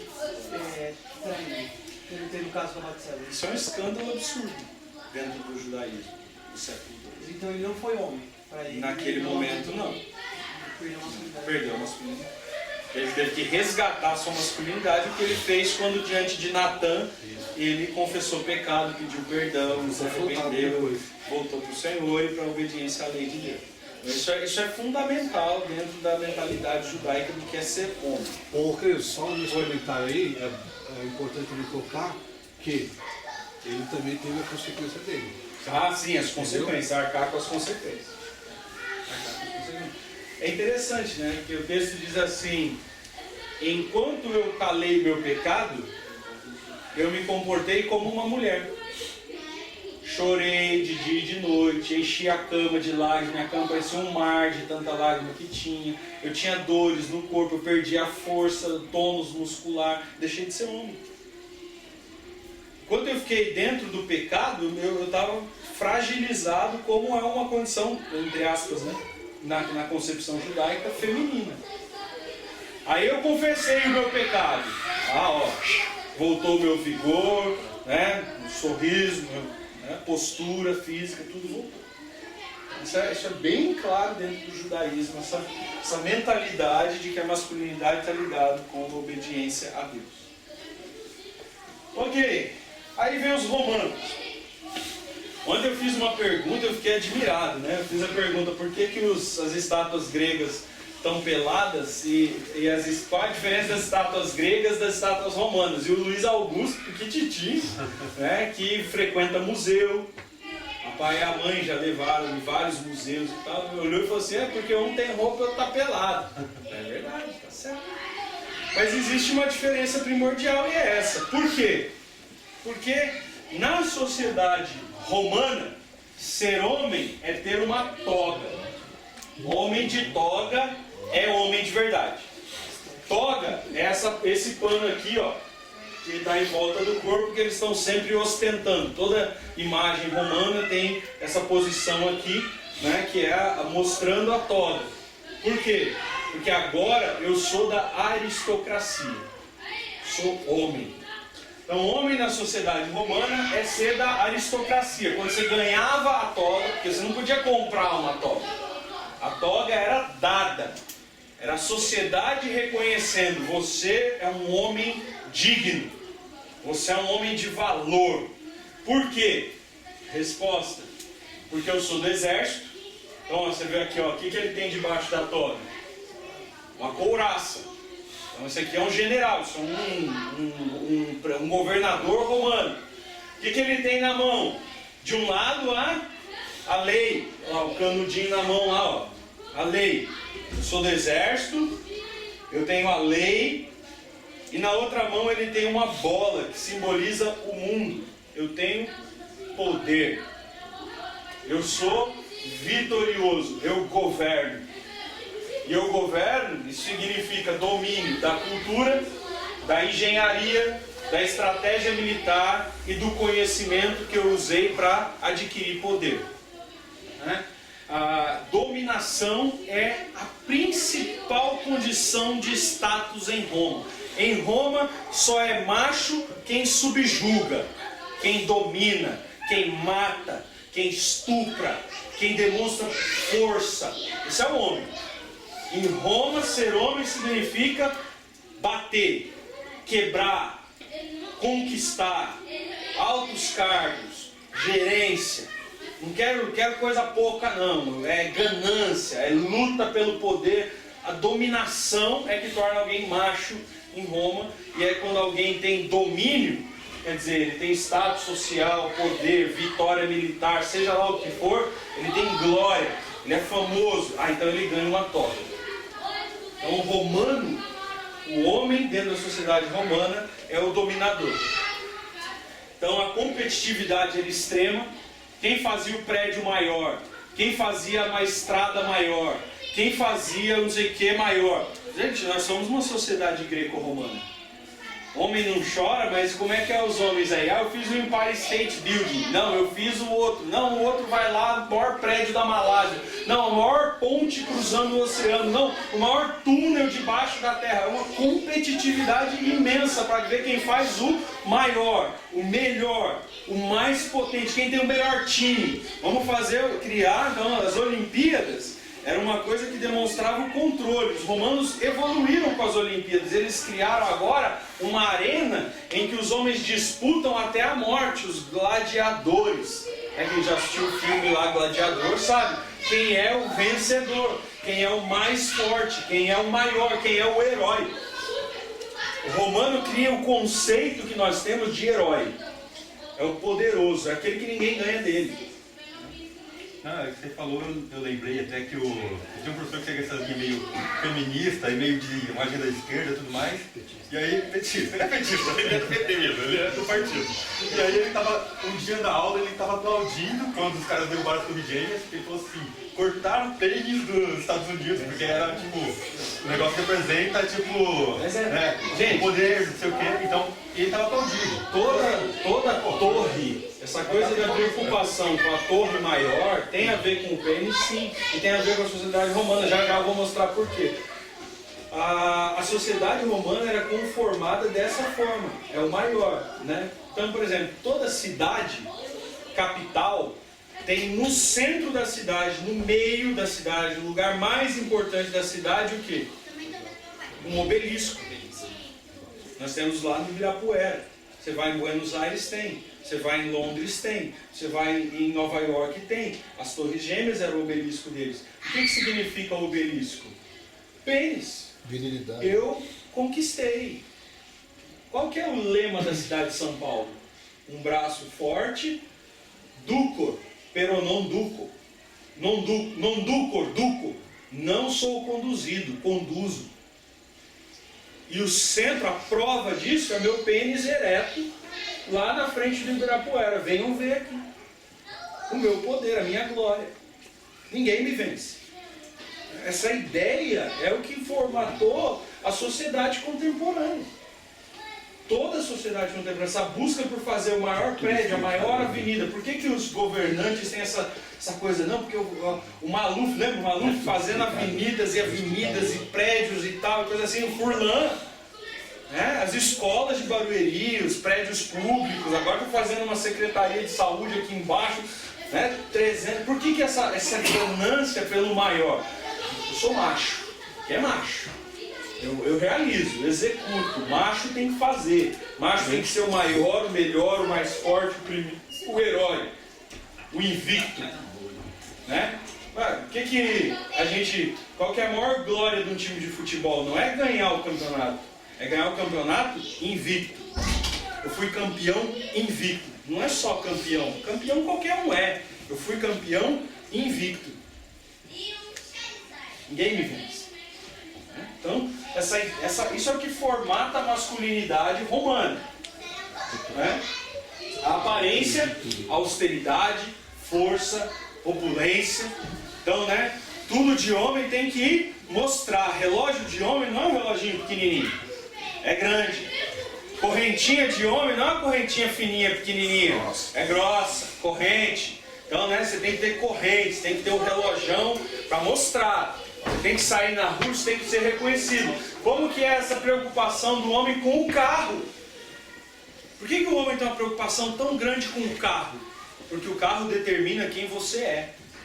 Se você chega num Fiatzinho Uno, você é um fracassado, derrotado, ninguém na vida. Agora se você chega montado numa Land Rover, Aê, doutor! Olha o chá que eu cuido aí, doutor. Fica tranquilo, doutor. Se o cara não tem nem segunda série, mas ele é doutor. Ele é doutor, por quê? Porque ele está numa Land Rover, porque ele está num BMW. Então, essa preocupação social de mostrar que eu sou vitorioso. Você quer ver? Vai para o Nordeste, Fortaleza. Você anda em Fortaleza, é absurdo. A primeira vez que eu fui para Fortaleza foi uma coisa que eu mais estranhei. Caminhonete para tudo que é lado. Você só vê Hilux, Amarok, não sei o que, Mitsubishi L200. Eu falei assim, meu Deus, estão distribuindo. Aí eu conversei com um amigo meu, pastor, ele falou, pastor, tem gente que mora nas palafitas. Aquelas casinhas do mangue, de madeira, que não tem nem sistema de esgoto, mas o cara tem uma Hilux. E tem Bolsa Família. É verdade, mas é verdade. Ele tem Bolsa Família. Olha só, o nordestino que veio para São Paulo. Olha o nordestino que veio para São Paulo na década de 50. O que é típico? Eu vi isso na minha família. Eu estou falando de coisas que eu sei porque eu vivi dentro da minha casa. O nordestino veio para São Paulo na década de 50. Ele mora numa favela em Santo Amaro. O que ele fazia nas férias? Ele comprava um Monza Tubarão, ou se não um Ômega, cadete, carro de rico, correntão de ouro, relojão, seuzinho malta, três chaves, aquele negócio todo, relojão, né? Carteira daquela comprida assim, talão de cheque, tuchada de dinheiro, não é cartão não, dinheiro. Metia debaixo do braço e ia lá para o Nordeste. Chegava lá no Nordeste, o que ele começava a fazer? Pagar tudo para todo mundo.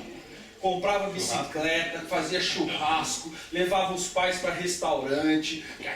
Aqui eu trabalho, aqui eu conquistei. Eu fui para São Paulo, agora eu sou sujeito homem. Aqui é sujeito homem. Morava numa favela em Santo Amaro, vivia de salário mínimo. Mas ele tinha que ir para lá mostrar para os outros homens daquela cidade pequena que ele é melhor do que todos eles. Por quê? Porque eu vim para São Paulo, eu conquistei, eu sou poderoso, eu sou forte, que é homem.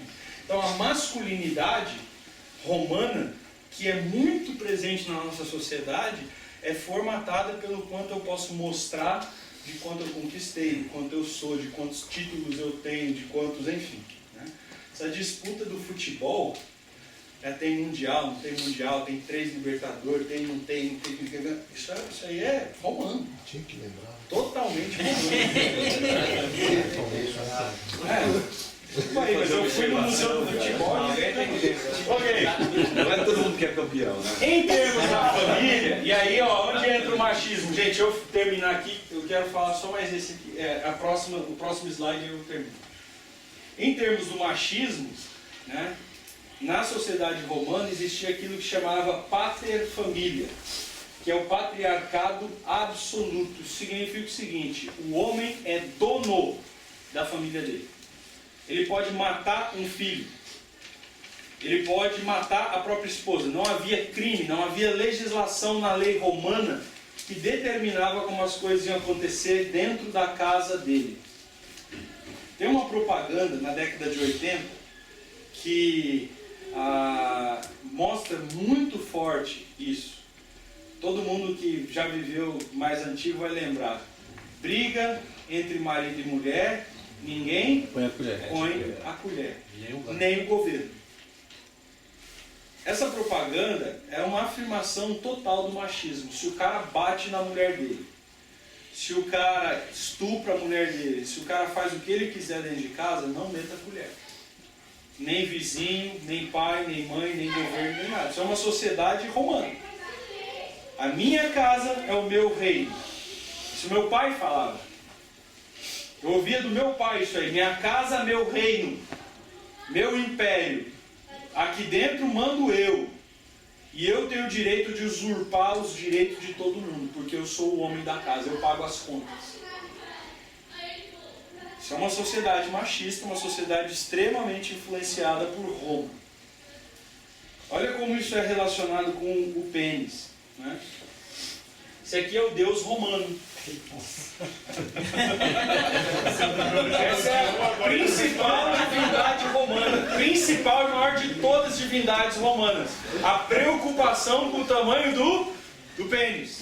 Então, se na sociedade grega era pequeno porque o valorizava era a moral, a ética, o autocontrole, na sociedade romana é valorizado o domínio. E qual é o maior instrumento de dominação? O pênis. Sabe como que isso é visto na sociedade romana? Simples.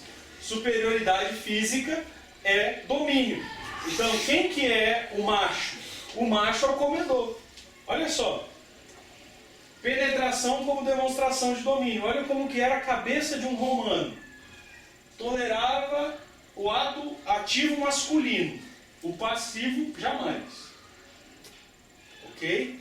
Homossexualidade na sociedade romana não era aceita de jeito nenhum. Na grega era. Tolerância total. Na grega era quase todos os homens eram homossexuais. Mas aquele negócio Calígula, todas essas coisas. Mas na sociedade romana não.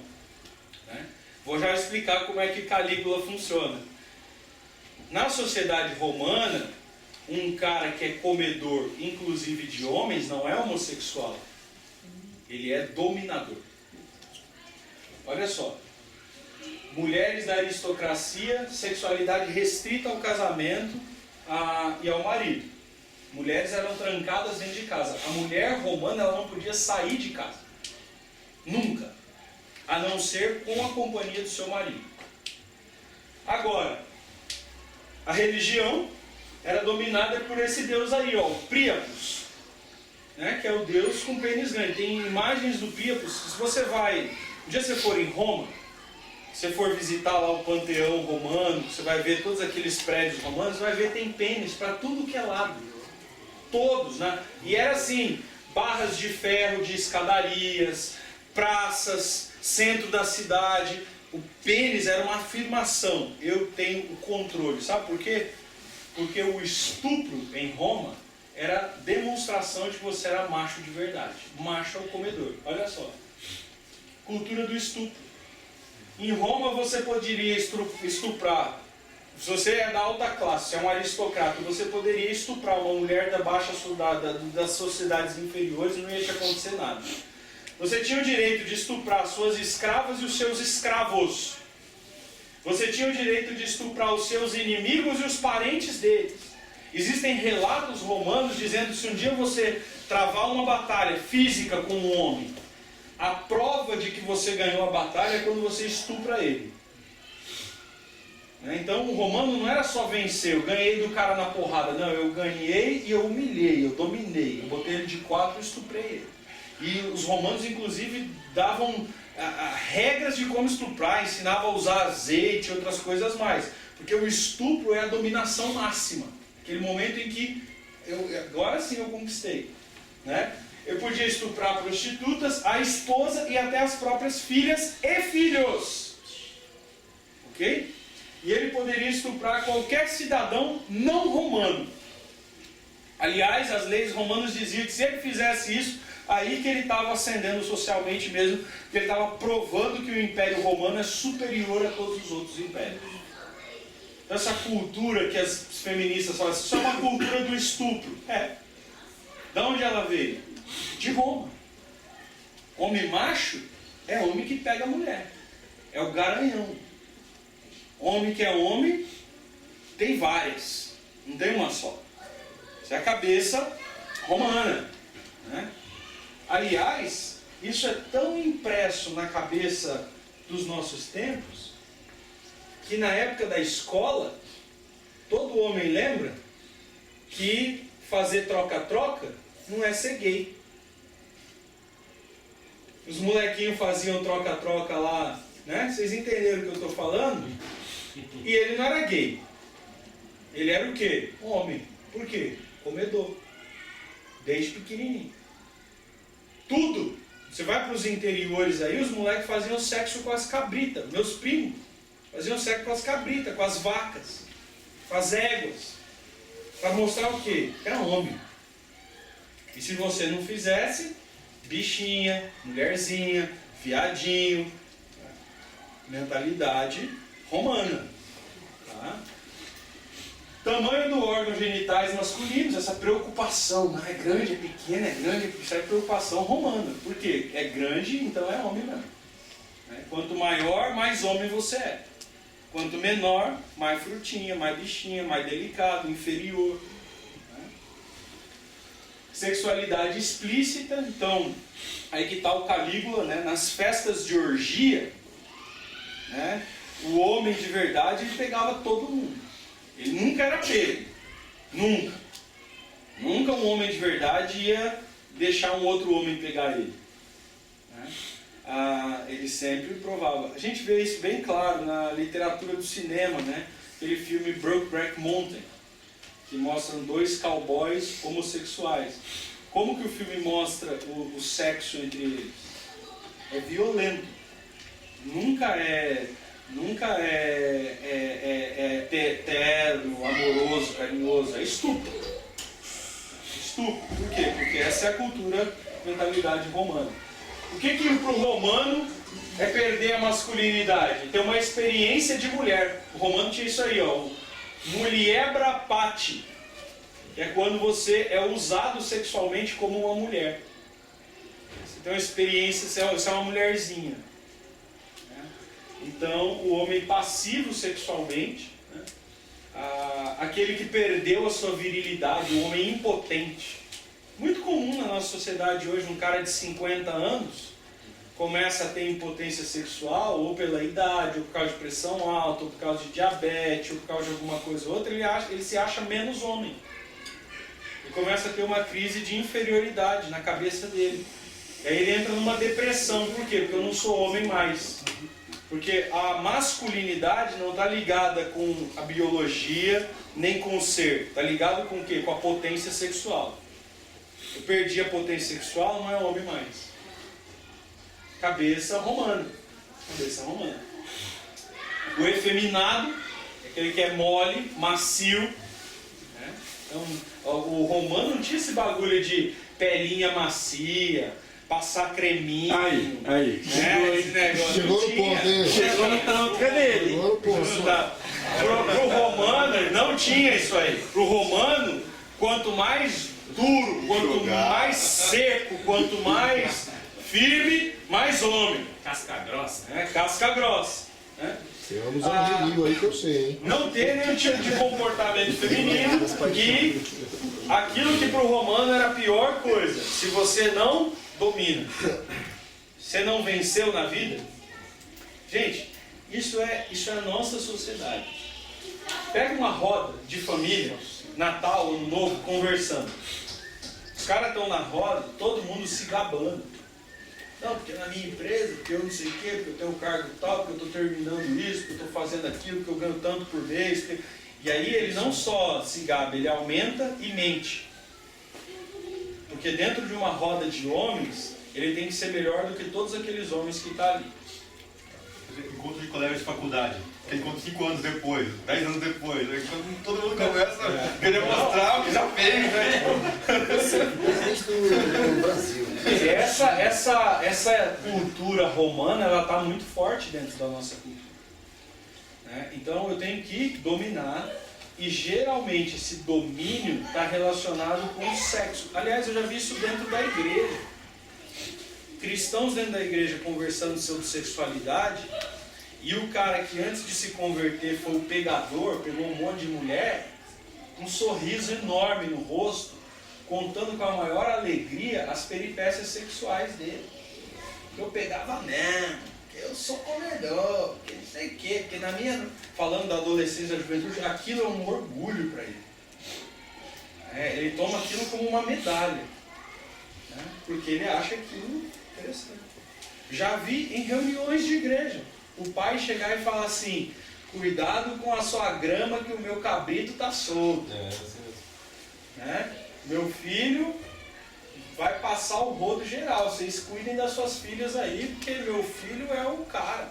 E o cara se orgulha disso. O cara se orgulha do filho ser comedor. O cara vai lá na banca de jornal e compra uma revista pornô pro filho. Antigamente os pais pegavam o filho, levavam no prostíbulo, pagavam o prostituto e falavam: ensina o menino a fazer aí.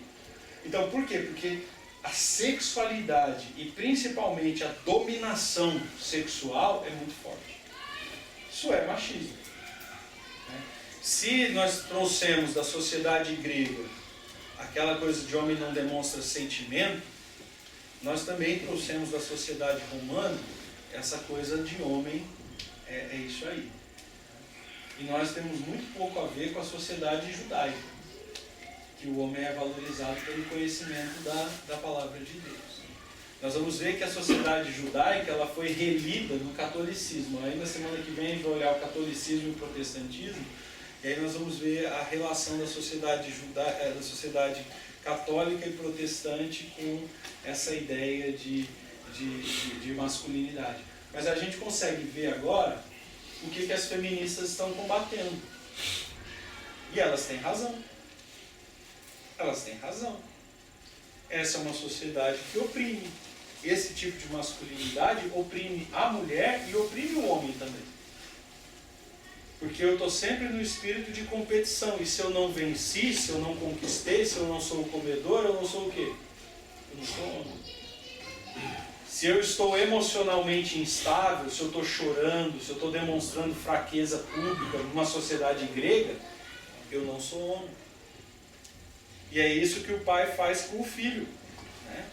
O pai olha para o filho e fala assim, isso é mulherzinha. Né? Homem não chora. Então, isso é grego, isso é romano. A pergunta é saudável? É bom para o homem? Reflete uma masculinidade cristã? Semana que vem a gente vai ver. Beleza? Deus abençoe.